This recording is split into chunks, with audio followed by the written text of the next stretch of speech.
Kain po tayo. Munggo, mangga. Para letter F, tinapay, munay. Para letter M. Tayo po ay nagluto ng isang munggo.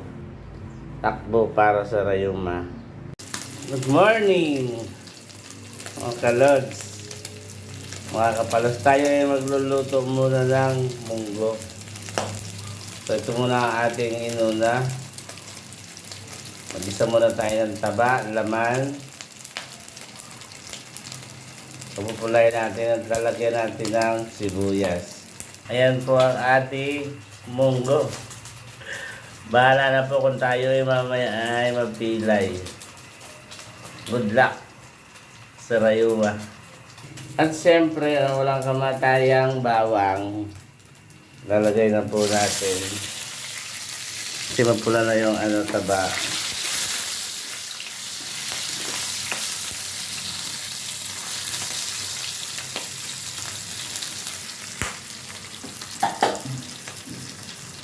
Next po ang sibuyas.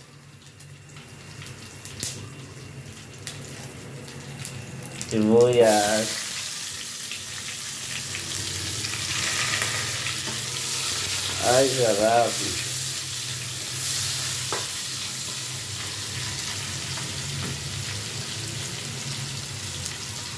So next po ay kamatis.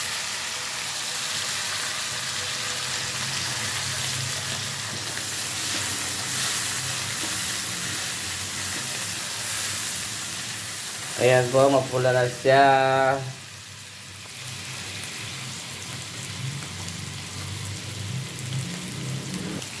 Lagyan po natin ng konting toyo. Hindi ako marunong magluto para pumula. Ayan. Pampaalat.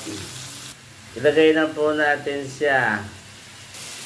Ilagay na po natin ang ating munggo.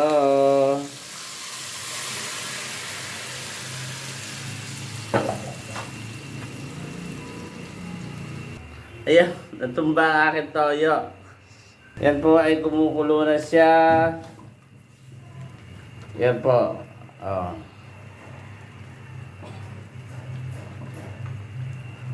Habang siya kumukulo, ilagay na po natin ang talong. Talong ni Palos. Ayan. Ayan, natapos po ang ating toyo.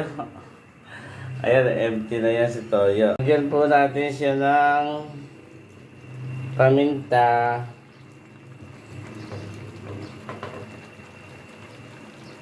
Tapos si paminta, konti lang. Lagay natin si sili, pampabango. Then si okra sitaw. Parang dami pa sa sahog niyan. Nandiyan pa si dahon ng ampalaya. Pakuluin.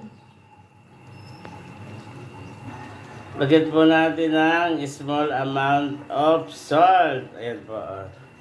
Si salt ko and si paminta. Ito na siya. Lagyan na po natin si dahon. Yan na po si ampalaya. Yan po ang ating lutong pacham. Siyempre, titikman natin yan. Nagutom na po ba kayo? Di kumain na kayo?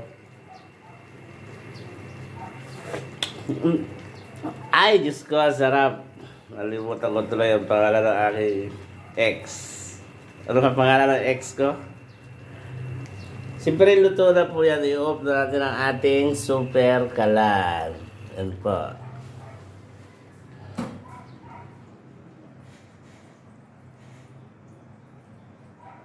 At siyempre, nakaluto na po tayo. Tayo ay kakain na at tayo ay kukuha ng plato.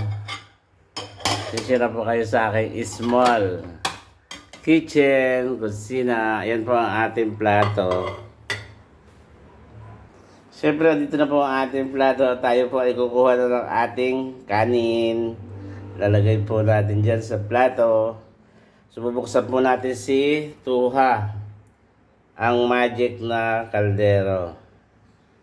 Open po. Ayan, open sesame. Ayan po ang aking kanin.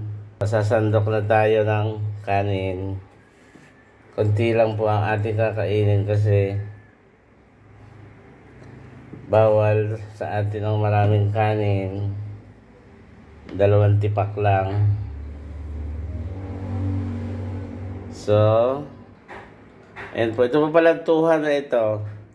Kahit 24 oras, hindi po mawawala yung init niyan. Basta nakasaksak yan. Ayan po, 6-6 tuha. Tayo po ay sasandok na ng ulam.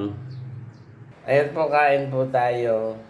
Meron po tayong isang pirasong mangga, kanin, saka yan po ating nalutong ulam.